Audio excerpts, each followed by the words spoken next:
Oi, pessoal, boa tarde, tudo bem? Hoje a gente está aqui para conversar de um tema específico que eu anunciei no dia de ontem. Deixa eu ver, deixa eu conseguir abrir aqui. Presi...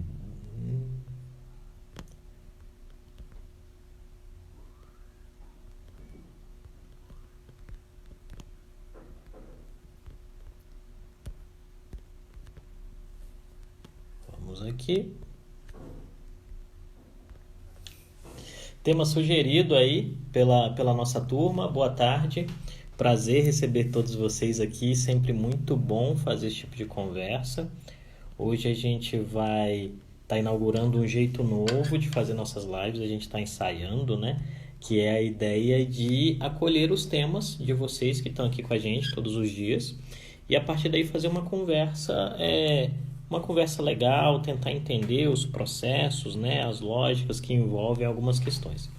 E aí, eu creio que um bom jeito de começar é com essa temática de presidencialismo de coalizão, que foi sugerido pela Isabela César, que está aí, né, assistindo a gente, e que tem uma certa recorrência para a gente entender alguns processos. Então, a ideia hoje é a gente conversar um pouquinho sobre esses elementos e entender como esse conceito impacta algumas interpretações que são mais próximas da realidade e algumas interpretações que são mais equivocadas sobre a realidade em termos de processo, tá? Eu creio que esse é o nosso objetivo. Mas antes disso, eu quero dar alguns recadinhos que já são tradicionais, os nossos recadinhos, né? A gente tem aí todos os dias falado e jogado os recadinhos para vocês. O primeiro é agradecer as pessoas que estão seguindo. Nós somos mais de 1.600 pessoas aqui nessa onda de análise, reflexão e tentativa de compreender os processos políticos, né? Agradecer as pessoas que compartilham, que marcam, que mandam mensagem, que mandam direct. Eu postei antes de ontem, né, sugestão de temas, então para todos vocês que sugeriram temas, eu respondi cada uma das sugestões. Eu dei print em todas as sugestões e todas elas vão ser conversadas em algum momento, tá bom? De outro lado, eu quero pedir para que vocês continuem convidando os amigos para participar desse diálogo com a gente. Só assim o nosso diálogo vai aumentar, vai ter mais audiência, né? Porque eu não vou impulsionar, não vou gastar dinheiro com isso, né? Não é algo que eu acho que vai atrair o tipo de gente que eu quero atrair. Eu quero atrair pessoas que queiram entender os processos. Então, assim, convidem os amigos e para isso tem um aviãozinho aqui. Você clica nesse aviãozinho, manda para a sua lista de contatos, ele pode participar dessa live conosco. Você pode também convidar pessoas, me marcar, convidar as pessoas para seguirem a gente, mandar direct, é sempre importante, tá? Sempre um prazer. Para aqueles amigos que estão todos os dias conversando com a gente e de fato mandando direct, dizendo o que estão almoçando, dizendo que estão conversando com a gente enquanto almoçam, meu muito obrigado, é sempre uma alegria, um prazer conversar com vocês, né? E vamos lá. E o último recadinho, antes da gente começar, é que você pode mandar sua pergunta por essa interrogaçãozinha aqui. Tem uma interrogação e aí você clica nela, escreve sua pergunta, eu leio sua pergunta e a gente responde e vai conversando aqui, tá bom? E quando a gente não sabe, a gente diz que não sabe mesmo. Esse é um ponto. Então, gente, vamos lá. Presidencialismo de coalizão. Eu creio que vários de vocês já ouviram esse termo em algum momento. Alguém falando no jornal, alguém escrevendo sobre, alguém usando o termo mesmo para dizer que sabe alguma coisa, que, enfim, né? Mas vamos tentar entender o que significa quando a gente está falando presidencialismo de coalizão. O que é a ideia de coalizão, né? Uma coalizão é uma união. Então vamos aos termos, né? O presidencialismo é o regime político, né? Assim, o Brasil é uma república presidencialista, onde o presidente da república é o chefe de governo e o chefe de Estado. De outro lado, essa república que é o Brasil, né, com esse nosso presidencialismo, ela é marcada por uma característica que é a democracia representativa. Isso quer dizer, o Brasil é uma democracia representativa. Isso significa dizer que eu, cidadão, escolho representantes e esses representantes defendem os meus interesses em determinadas instâncias, né? No legislativo e no executivo, sobretudo. Isso quer dizer, eu voto no prefeito, eu voto no governador, eu voto no presidente, e eu voto também no vereador, eu voto no deputado estadual, eu voto no deputado federal e eu voto no senador. esses representantes políticos, em algum sentido, têm que atender os meus interesses como eleitor, tá? O ponto aí, né, e aqui cabe uma primeira pergunta, Creomar, mas os Estados Unidos também são uma república presidencialista e eu nunca ouvi alguém falar de presidencialismo de coalizão nos Estados Unidos. E aqui é a primeira diferença, né, entre Brasil e Estados Unidos. Porque nos Estados Unidos, por exemplo, você não tem uma democracia, um presidencialismo de coalizão. Porque nos Estados Unidos o sistema político foi construído de forma que a representação eleitoral ficasse concentrada em 2 partidos. Então você tem que existem vários partidos, mas competitivamente a lógica partidária, né, faz com que só 2 partidos tenham representação em peso suficiente para influir na tomada de decisões nas políticas públicas, tá? Então esse é um ponto. No caso do Brasil, a diferença é que o nosso arranjo político de representação permite que um número enorme de partidos participe do processo político. Então, quando nós olhamos, por exemplo, o Congresso brasileiro, a gente tem um número enorme de partidos com representação, tá? Esse número grande de partidos com representação, de maneira fundamental, significa o quê? Que, especificamente, qualquer que seja o presidente a ser eleito, sendo ele Lula, Bolsonaro, Dilma, Fernando Henrique Cardoso, né, ou Fernando Collor de Mello, estou dando aqui os presidentes da redemocratização, José Sarney, Michel Temer, qualquer que seja o presidente, o partido do presidente normalmente não terá votos suficientes para aprovar algumas questões no legislativo só porque é o partido do presidente. Quer ver um exemplo? Bolsonaro foi eleito presidente da República, 50 e tantos milhões de votos, e o seu partido, que era o PSL, que ficou foi a segunda bancada na Câmara dos Deputados, teve 53 deputados eleitos, né? 53 em um universo de 513. E aí você pensa, 53 em 513 não permite que o governo aprove nada. E aí o que vai acontecer?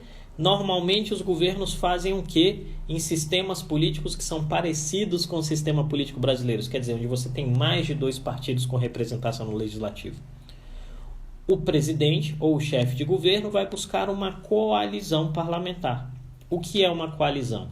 É uma união de forças, e essa união de forças tem como objetivo fundamental permitir que o presidente governe.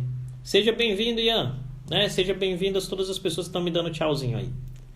Então, você constrói uma aliança que te dê maioria simples ou maioria absoluta no legislativo para que você possa governar. Entendeu? Então, a relação, o presidencialismo de coalizão é um presidencialismo onde o presidente tem que encarar um legislativo que é pluripartidário. Esse legislativo que é pluripartidário, ele vai ter que fazer arranjos e costuras para ter a maioria dos votos, porque só assim ele vai aprovar proposições. Entende? Tranquilo? O que nós temos a partir daí, então? A partir desse movimento, nós descemos um degrau e vamos pensar quais são as forças que unem os partidos que estão na coalizão, né? E aí, basicamente, são 2 forças que vão unir partidos na coalizão, dentro de uma coalizão presidencial. A primeira força é a força de crença, a força ideológica. Isso quer dizer, os parlamentares que acreditam naquele governo eleito, naquele presidente empossado, vão, de fato, aderir a esse governo e ter uma relação de lealdade e de fidelidade àquele governo, né? No caso específico do Brasil, você vai pegar os 53 parlamentares que foram eleitos pelo PSL, naquele primeiro momento, mais uns 2 ou 3 e de um outro partido, 10 de outro, o presidente ainda está longe desse número, né? Então, a coalizão precisa avançar. E aí vem a segunda força que leva os partidos a entrarem na coalizão. A segunda força aí presente é o interesse em ser parte da tomada de decisão em políticas públicas. Que significa dizer o quê? Significa dizer que o presidente da República vira para esses partidos e fala: então, eu preciso de apoio. Você pode me dar apoio. O que você quer para que eu receba o seu apoio? E aí esse partido vai dizer: olha, presidente, eu quero a possibilidade de implementar políticas públicas. E aí, na hora que se diz isso quer dizer o quê? Que eu quero a possibilidade de implementar políticas públicas, você estabelece um processo de diálogo e negociação que normalmente vai resultar no fato de que o presidente vai entregar uma fatia do governo para esse grupo, e esse grupo, com essa fatia do governo, vai se sentir satisfeito, e a partir dessa sensação de satisfação, ele de fato vai fazer o quê? Ele de fato vai transformar essa satisfação por ter um pedaço da política pública em apoio ao governo no âmbito legislativo. E aí, a partir dessa explicação, vocês vão dizer, ué, Creomar, então a coalizão é um processo normal em qualquer lugar onde você tenha mais de 2 partidos com representação no Congresso. Eu vou te dizer sim. E aí vão dizer, mas por que então essa enorme confusão ou essa enorme reflexão acerca do termo presidencialismo de coalizão? É porque, no caso específico do Brasil, nós temos um livro que foi construído pelo Sérgio Abranches, em que ele tenta compreender o fenômeno das coalizões que dão sustentação aos governos, da redemocratização até aqui. E aí um elemento que o Sérgio Abranches identifica no seu livro é dizer que quando o governo fracassa em construir coalizão, de fato, ele fracassa em governar. Que significa dizer o quê? Significa dizer que, basicamente, um governo que fracassa em construir coalizão é um governo que, de fato, não consegue ter apoio do Congresso e é um governo que se torna frágil. E esta fragilidade leva a um processo que é de impeachment em algumas situações ou de incapacidade de estabelecer governança. Tá? E aí vem, aproveitando o comentário da Lidiane aqui que disse, é até bonitinho na teoria. Na teoria é até bonitinho. Qual é o problema? E aí aproveitando o comentário da Isabela, que diz aí, é o caso da Dilma. É o caso da Dilma e é o caso do ex-presidente Collor.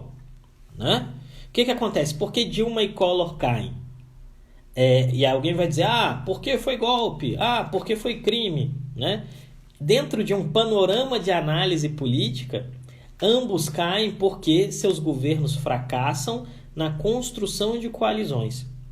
Sejam coalizões de cunho ideológico, isso quer dizer, o termômetro, o mapa do parlamento não tem números suficientes para que eu construa uma coalizão meramente ideológica, e de outro lado eu não consigo fazer um diálogo que entregue esses pedaços de política pública para esses entes, e esses entes transformem isso em lealdade. E isso tem a ver com a capacidade de dizer o que você quer dizer para esses membros do parlamento, tá bom? E aí lembra, esse é um ponto muito importante, é um divisor de águas muito importante aqui. A construção de coalizão não significa dizer que há corrupção envolvida no processo, tá? A construção de uma coalizão é um processo natural dentro da política, quando você tem uma democracia representativa que é pluripartidária dentro do legislativo. Por quê? Porque se você precisa de maioria simples ou de maioria absoluta para aprovar algo, você é forçado a negociar. Qual é o problema que complica o cenário do Brasil no curso do tempo? Lembra das 2 forças que eu te disse que eram importantes para você entrar, para você construir coalizões? A primeira força de cunho ideológico, a segunda força de cunho de interesse? Lembra disso? Então, no curso do tempo, isso quer dizer, na evolução do presidencialismo brasileiro da Constituição de 88 até agora, 2020, há um momento em que lideranças partidárias percebem que ele estará mais próximo de ter uma fatia do bolo do governo, do bolo das políticas públicas, se ele tiver a sua própria legenda. Então, o que vai acontecer? Imagina a seguinte situação. Aproveitando aqui para responder o comentário da Pri Figueiredo. O nome do livro é Presidencialismo de Coalizão, a capa é verde, tá bom? Sérgio Abranches, tá? Então, imagina o seguinte, estamos numa fila. Tem aqui a Isabela, que acabou de comentar, é a primeira da fila. A Pri, que comentou logo após, é a segunda da fila. E a terceira pessoa da fila é a Gabriela, que acabou de entrar aqui na live. Certo? Quando eu, presidente, vou negociar, eu vou falar com quem primeiro? Eu vou falar com a primeira pessoa da fila, que é a Isabela. E aí, depois que eu negociar com a Isabela, se eu tiver interesse ou recursos, eu falo com a segunda pessoa da fila, que é a Priscila. E se, depois de negociar com a Priscila, se eu tiver interesses e recursos, eu vou falar com a terceira pessoa da fila, que é a Gabriela. O que a Gabriela percebe em determinado momento? Que se ela pegar mais um grupo de pessoas que está insatisfeita com o desenho da coalizão e sair daquele partido inicial e construir um novo partido, ela também vai ganhar uma fatia do bolo. E aí entra a teoria dos jogos, tá? Ela não vai ganhar uma fatia de bolo tão grande quanto aquela que ela ganharia anteriormente, mas proporcionalmente para ela, a fatia de bolo é maior. Por quê? Porque ela não ganharia nada antes, ela era a terceira da fila, ela vira a primeira da fila. E aí, você está ganhando uma fatia menor, mas você está ganhando uma fatia. Antes ela não ganhava dentro da estrutura partidária. O que eu estou querendo dizer? Esse processo da democracia brasileira foi criando aquilo que a gente chama de fragmentação partidária e fracionalização da representação. Cada vez nós temos mais partidos. A Gabriela colocou uns pedacinhos de bolo aí, olha que legal. Obrigado, querida. Cada vez você tem mais partidos concorrendo e cada vez a representação está mais fracionada. Isso quer dizer, tem mais partidos dentro do Congresso. E aí vem o dilema. Com mais partidos dentro do Congresso, você precisa cortar fatias mais finas de bolo, entende? Lembra de aniversário de criança, por exemplo? Vou aproveitar que minha amiga Nana entrou aí e ela tem um bebê lindíssimo. E aí, lembra quando você vai cortar o primeiro pedaço do bolo? Você corta o primeiro pedaço do bolo e ele é enorme, né? Quando você deixa a criança cortar. Aí dá lá pra mãe, pro pai, pro melhor amigo, beleza. Aí, de repente, vem o resto da turma na fila e você lembra, cara, tá na hora de diminuir o tamanho das fatias, porque senão não dá bolo pra todo mundo. E aí vem aquela fatiazinha assim, transparente, mas é pra simbolicamente você receber um pedaço do bolo. Troca a festa de aniversário por governo, é a mesma coisa. À medida que você tem mais partidos na representação, e aqui eu vou fazer uma mágica, olha como eu estou ganhando dedos. Se há crianças nessa live hoje, não façam isso em casa, é perigoso. Ganhei mais dedos aqui, né? Se você é o presidente e tem que dar mais fatias de bolo para mais pessoas, as fatias de bolo são menores. E aí é o lugar onde você perde o ótimo. Isso quer dizer, tem uma fatia, um pedaço da fatia de bolo que deixa a pessoa satisfeita. Se for um pouquinho mais fina do que isso, a pessoa fica insatisfeita. E quer ver onde isso aconteceu de maneira muito característica? No governo Dilma Rousseff. Falar de bolo para quem não almoçou, hein? Então, eu não almocei também. Vocês têm uma vantagem, gente. Almocem enquanto eu falo, né? Ouçam a beleza da minha voz, né? Funcionou? Ficou legal? Né? Almocem enquanto eu falo, almocem durante a live, é bom, porque aí vocês se acostumam e sempre vão querer assistir a live. Gente, a Silvia entrou aqui, querida também, uma amiga muito querida. Silvia, hoje tem live do Think Brasil, se tiver, avisa aí pra gente, tá bom? E avisa com quem é. Então, o que acontece? Quando nós temos o governo Dilma tem um grande problema. Qual é o problema do governo Dilma? Tem muito partido concorrendo e muito mais partidos do que antes dentro do Congresso. Quer dizer, fragmentou e fracionalizou, né? Esse fracionamento partidário faz com que a Dilma, na hora de construir a coalizão para ter aquele número de votos necessário, tem que cortar o bolo em 39 pedaços. Tem um momento que a Dilma corta o bolo em 39 pedaços. Qual é o resultado de cortar o bolo em 39 pedaços, gente? O resultado fundamental de cortar o bolo em 39 pedaços é que nenhuma das pessoas que recebeu uma fatia do bolo está satisfeita. E isso é um explicador da queda de Dilma Rousseff. Só fazer um parêntese aqui, a Silvia vai fazer hoje uma live excelente com o deputado Alex Manente sobre a pauta da indústria química, logo depois aqui, 13h. Então, almoça comigo, toma um cafezinho, come a sobremesa assistindo a live da Silvia. E aí todo mundo fica feliz, né? Sempre bom. O que a gente vai ter? Seja bem-vinda, Josele, seja bem-vinda. Muita gente chegando aí. Pessoal, gostei desse nome, Ideias Claras. Seja bem-vinda. Espero que aqui a gente te ajude a deixar suas ideias ainda mais claras. O que vai acontecer então? Quando a gente tem o governo Dilma, qual é a narrativa? Houve golpe, né? Eu não vou entrar na questão do golpe. Do ponto de vista de análise, o que houve? Uma incapacidade do governo Dilma de construir coalizão. Por questões que eram do próprio governo, a incapacidade do governo de gerir a coalizão, e por questões que estavam além do governo, né? Que era o fato de que aumentou demais o número de partidos. Então isso é presidencialismo de coalizão, gente. E aqui eu falei 21 minutos, né? Então já tá bom, vamos para as perguntas da rapaziada. Vamos para as perguntas. Vamos lá. Nossa, teve gente que fez pergunta na hora que eu entrei na live. Meu Deus do céu. Aqui tem a pergunta do meu grande amigo Gustavo Simões, que é roquista, jogador de videogame e, sobretudo, um excelente professor universitário de Relações Internacionais. Gustavo, obrigado, cara. Eu acho que o livro de saída para entender esse fenômeno falando de Brasil é Presidencialismo de Coalizão, do Sérgio Abranches, tá? Eu acho que é o livro que faz essa métrica em termos de tempo, de entender os processos, ajuda muito.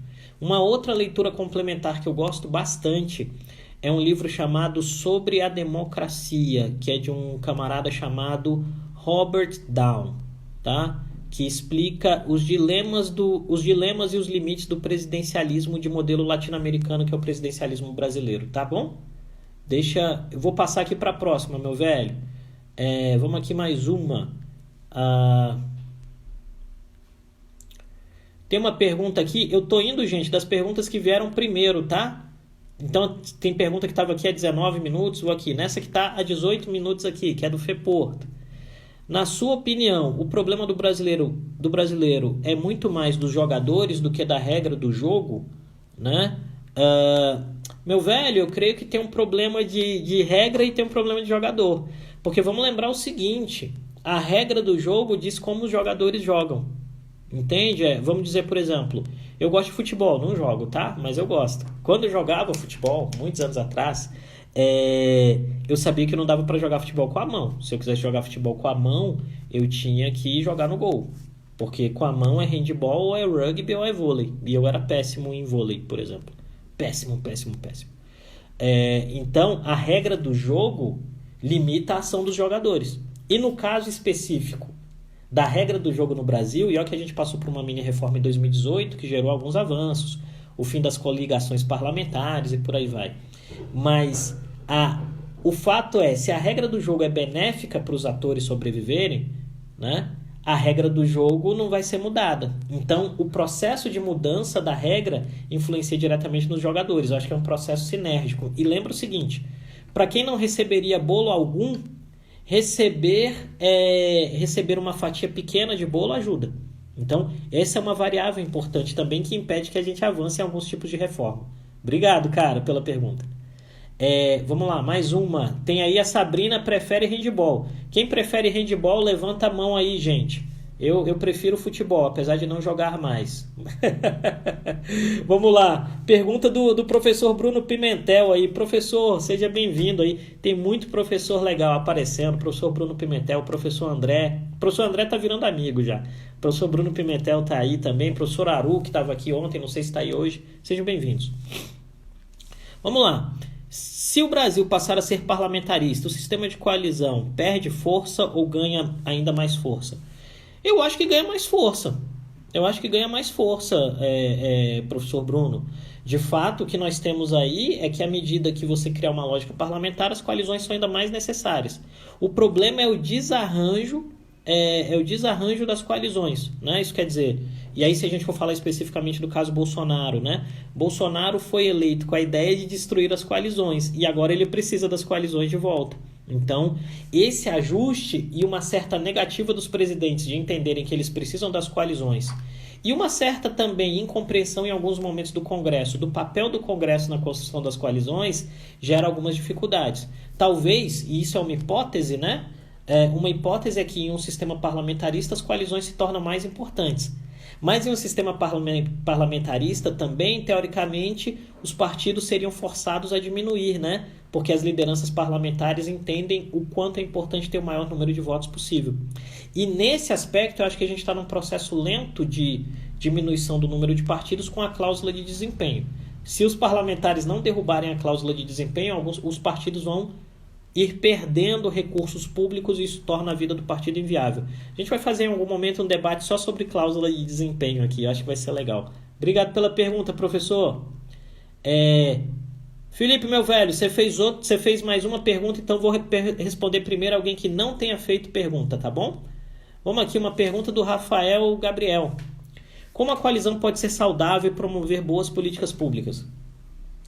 Meu velho, eu creio que a coalizão pode ser saudável e promover boas políticas públicas quando ela está ancorada em elementos que sejam os mais transparentes possíveis e que sejam aqueles mais ancorados possíveis em uma lógica de proximidade e afinidade em termos de proposição.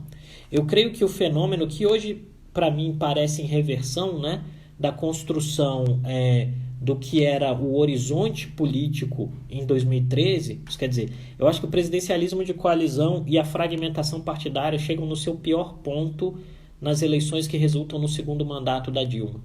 Né? Assim, ali é o ápice. Porque tem um contágio das manifestações de 2013, tem um processo eleitoral que é doído, e ali a gente tem aquilo que as coalizões têm de menos saudável, que é um processo predatório por caça de pedaços das políticas públicas, sem necessariamente gerarem resultado e sem lealdade ao executivo, em termos congressuais.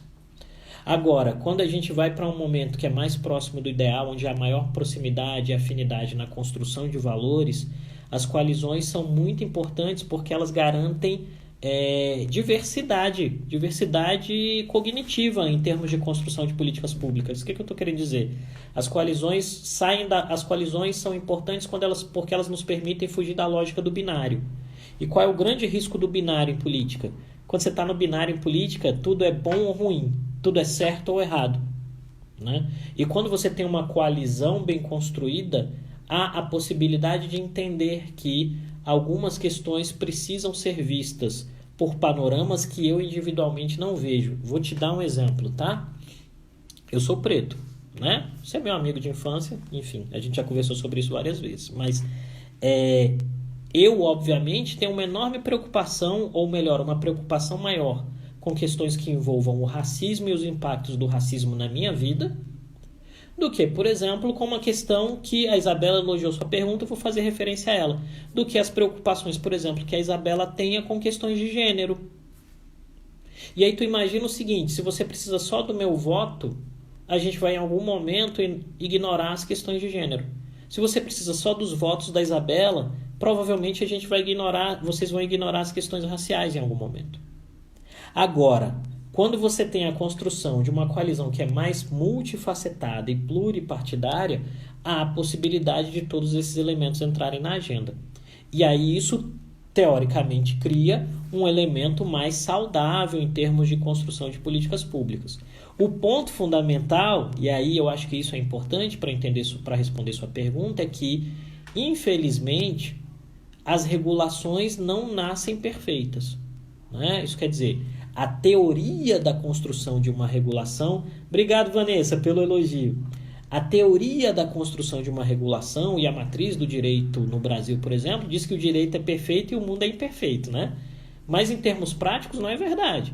Isso quer dizer, a regulação, as leis, têm pontos cegos e que a gente só descobre esses pontos cegos quando a lei entra em funcionamento. Né?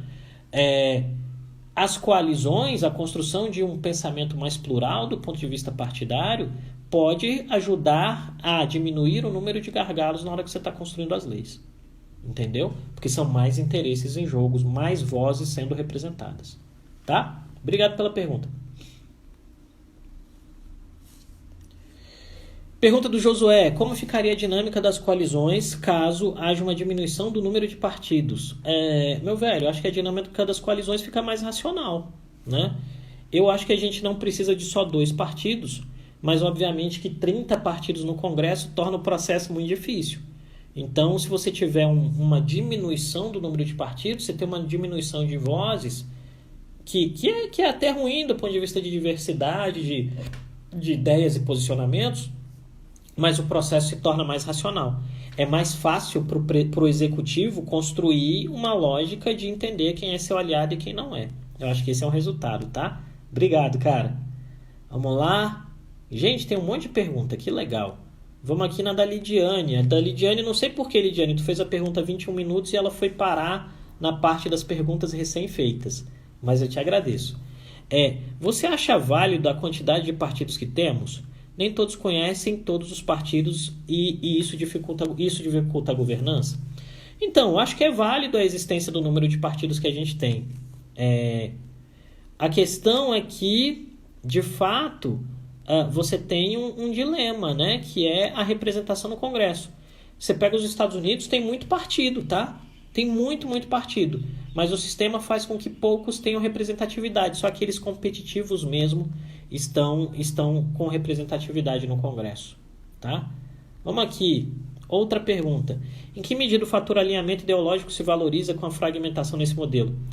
Quanto mais fragmentado, menos peso tem o alinhamento ideológico, Léo. Infelizmente, à medida que a representação vai ficando mais fragmentada, a percepção de que você tem que construir uma lógica de fatiar pedaços das políticas públicas, né? Naquilo que o Gil Literatura tá chamando de toma lá da cá, né? Que é, eu te dou um pedaço da política pública, você me dá lealdade no Congresso, fica mais complicado, fica mais restritivo.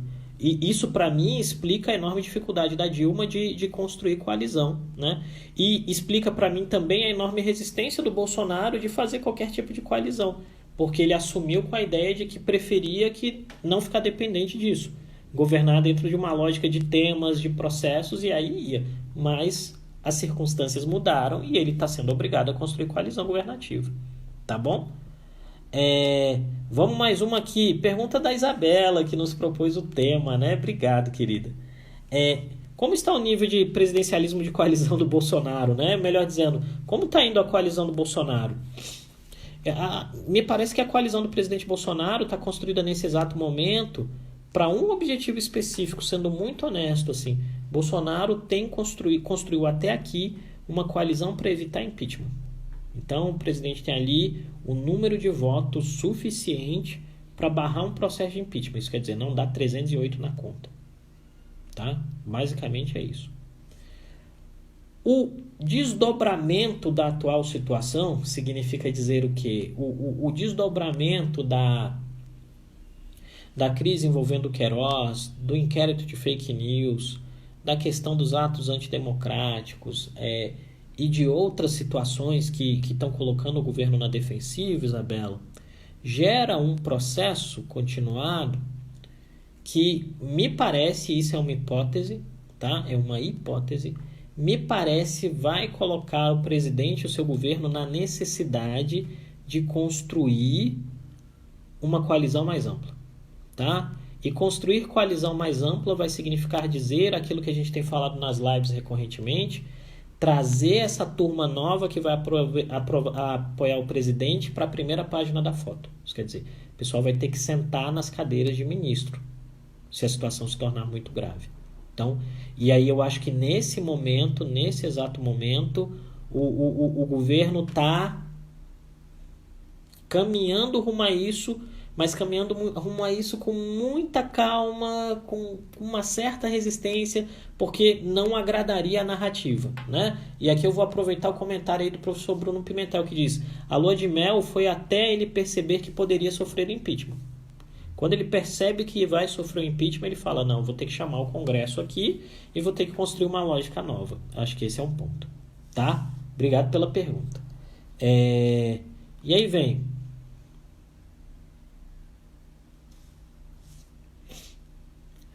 Aí o Pedro Pitanga faz aqui um comentário muito legal, né? A realidade política em estados e municípios é diferente. Porém, é possível governadoria de coalizão? Eu acho que sim, tá? Pitanga, eu acho que mais do que possível é necessário. Eu vou te dar um exemplo que eu conheço bem, que foi o governo Hollenberg aqui no Distrito Federal. O governador Hollenberg foi eleito governador sem um deputado distrital. Aqui nós chamamos deputado distrital, tá? Para você que não é de Brasília, em Brasília não, o que seria o equivalente. O deputado distrital é um somatório de vereador e deputado estadual. É tipo uma fusão. Se você gosta de Dragon Ball, você vai entender o que eu estou dizendo, né? Alguém aí gosta de Dragon Ball Z? Dragon Ball Z, Dragon Ball Super, Dragon Ball GT, né? Ninguém gosta de Dragon Ball? Ok, né? Que coisa. Tá. Né? Pitanga eu sei que gosta, mas não vai dizer aqui porque vai querer aparecer de intelectual, né? Gabriel gosta de Dragon Ball também, vou entregar todo mundo. E o Rafael Gabriel também gosta de Dragon Ball e a Priscila também. Ah, a Priscila disse que gosta de Dragon Ball, pronto. Tô entregando geral, tô nem aí. Léo, eu não ia te entregar não, mas como você disse, tá bom. Então o que acontece? No governo Hollenberg, o Hollenberg foi eleito sem nenhum deputado distrital. E o governador Hollenberg teve enorme dificuldade durante os 4 anos de governo de construir coalizão. E o resultado dele não construir coalizão é que ele perdeu completamente o controle da narrativa política. E à medida que ele perdeu o controle da narrativa política, ele perdeu o processo de reeleição. Porque se criou uma atmosfera de resistência a ele. Estou feliz das pessoas estarem assumindo aí que gostam de Dragon Ball. Como diz o Better Call Vitor aí, Dragon Ball é brabo. É brabo. Essa não é uma gíria da minha geração, mas eu estou tentando incorporar, né? Tudo bem. Então o que acontece? É possível? Agora, quando você compara com o governador Ibanez Rocha, o governador Ibanez tomou um cuidado durante a campanha de ter alguns distritais. Ele tem alguns distritais que são do partido dele. Mas o primeiro ato do governador Ibanez Rocha foi fazer um almoço, né? Olha aí, Pri, seja bem-vinda, uma carioca morando em Brasília, seja bem-vinda. Não temos praia, mas temos céu e pastel da Viçosa, ok? Beleza, vamos lá. O que acontece? Qual foi o primeiro ato do governador Ibanez? Ele chamou todos os deputados distritais para um almoço e falou, olha, eu tenho esse pedaço do orçamento aqui que eu quero distribuir para vocês aprovarem emendas parlamentares, mesmo sabendo que no primeiro ano um deputado novo não tem emenda parlamentar logo que assume, ele vai ter no fim do exercício. Então ele fez uma tentativa de construção de coalizão, que tem funcionado para ele até agora. O governo do Distrito Federal não tem tido grandes dificuldades de aprovar temas que são do seu interesse. Entende? Então acho que é possível sim, tá, meu velho? Deixa eu ver se eu varri todas as perguntas. Esqueci uma da Sabrina aqui. Essa é a pergunta de $1 milhão, Sabrina. Não tem praia. Como o Bolsonaro fará para manter sua base extrema sabendo que tem que criar coalizões? É a construção de narrativa, né? Bolsonaro vai ter que construir algum tipo de narrativa que justifique a adesão de novos grupos políticos e a construção de uma coalizão em torno de si para construir governabilidade, né? O que o presidente tinha feito, né? Agora ele está mais calado, né? Nesses últimos dias, desde a prisão do Queiroz. Mas o que o presidente estava fazendo, até antes da prisão do Queiroz, era não fazer falas públicas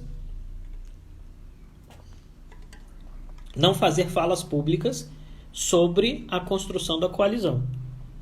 Na sua fala com os seus apoiadores, o presidente manteve a narrativa de que era ele contra o sistema político. E em nenhum momento entrou nesse detalhamento. A questão é saber se o presidente vai entrar nesse detalhamento em algum momento, quando a situação se tornar muito aparente. E aí vem, à medida que o presidente recalibre o discurso, o que virá, né? A gente pensa em algumas hipóteses, algumas questões. Tá bom? Vamos ver aqui. Tem uma aqui, voltei, cheguei em todas as perguntas, voltei na sua pergunta, Fê Porto.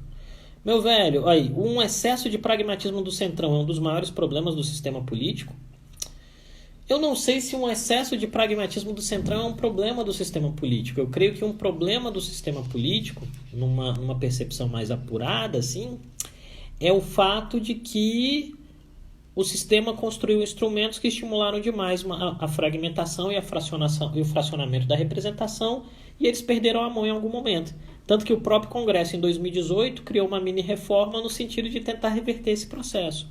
Eu creio que a gente está no ajuste. E esse é o desafio da democracia, meu velho. É o ajuste, porque as regulações não nascem perfeitas, né? E aí, à medida que a gente vai ajustando, isso vai chegando em um determinado... vai acomodando. É, por exemplo, dizer... Não sei se tu já fez macarrão à bolonhesa? Você faz o macarrão, né? Faz lá o espaguete, coloca ele numa travessa. E aí você vai jogando o molho, né? Você joga o molho por cima. Eu não gosto de misturar, eu gosto de jogar por cima. Tem uma galera que... A Stephanie gosta de misturar. É mais gostoso do que o meu. É só porque eu sou metida fresca e quero bancar de chefe, entendeu? Mas... Quando você joga o molho em cima, né? O molho não está distribuído homogêneo. E aí você vai comer macarrão sem molho em alguns pedaços. Mas fica bonito, você tira uma foto, põe no Instagram, olha que legal, o molho aqui em cima, põe um queijinho ralado, né? Agora, quando você pega o macarrão e coloca ele dentro da panela do molho e mistura, o molho vai ficar homogêneo. Mas o fato de ser homogêneo significa dizer que aquele que recebia muito molho antes não recebe nada agora, ou recebe menos. Esse é o balanço e o equilíbrio que eu acho que a gente ainda não chegou, porque a democracia brasileira é muito jovem, é instável, né? É frágil mesmo em algum sentido, e isso tem gerado dificuldades. Tá? Espero ter respondido a pergunta. Pessoal, 42 minutos de live, tá chegando na hora dos finalmente, né? Gil, eu vou ter que pular sua pergunta, meu velho, mas manda para mim por direct que quem sabe a gente não conversa sobre ela. A pergunta do Gil é o papel dos militares nas coalizões, né? Eu vou ter que pular ela aqui, porque não vou conseguir. Quero agradecer aí a rapaziada chegando agora. Professor Aru aí, acabou de chegar, professor. A gente começa meio-dia, mas obrigado pela sua presença. Ele citei, inclusive, hoje durante a nossa live. Gil, literatura, meu velho. A gente conversa aí sobre isso, né? Aqui respondendo a Bela, oi querido, tudo bom? Analogia de comida para quem deixou o arroz queimar. Então, eu nem comi ainda, então acho que as analogias de comida tem a ver com isso, né? Tô com fome. Pessoal, para quem tá chegando agora, deixa eu dizer, nosso papo é de segunda a sexta ao meio-dia, tá? São 40 minutos, 42 minutos de live, vocês são sempre muito, muito bem-vindos. Eu peço para que vocês me sigam no Instagram, me ajudem a fazer esse projeto crescer, me ajudem a levantar essa bandeira de educação em análise política para o maior número de pessoas possível. Meu nome é Creomar de Souza, eu sou um empreendedor do mundo político, tenho uma consultoria que é a Dharma Political Risk and Strategy. Faço isso aqui porque acredito que a cidadania melhora à medida que a gente melhore na compreensão dos processos políticos, e te convido a ser parte desse projeto comigo. Então, vem, me segue no Instagram, recomenda para os seus amigos, a gente está também no Twitter, nós estamos também no YouTube, e nós não estamos ainda no TikTok, apesar da pressão de alguns seguidores aqui, como a Sabrina e a Gabriela, que ficam me pressionando para estar no TikTok. Não estamos no TikTok ainda, não é um objetivo nesse momento, tá bom? Mas no mais, fiquem bem, se cuidem. É um prazer enorme conversar com vocês, entrar nas casas de vocês durante o almoço. Eu vou aproveitar agora e vou ali levar umas compras para minha mãe, que eu amo muito. Um beijo, mãe, né? E, por favor, lavem as mãos, cuidem de si mesmos. Se for para a rua, usa máscara, né? E vamos tomar muito cuidado e ter muito respeito por aquelas pessoas que estão nas ruas todos os dias. No mais, muito obrigado. Luana, tem você também, que eu achei que você não estava aí. Nada de projeto TikTok não, né? Quem sabe um dia, eu tô pensando em ter um TikTok. Até o presidente Collor tem um TikTok, tô pensando em ter um também. Quem sabe, mas é muita rede. Gente, um abraço para vocês, até amanhã, beijo. Valeu, compadre, obrigado por você estar aí, meu velho. Tchau, tchau.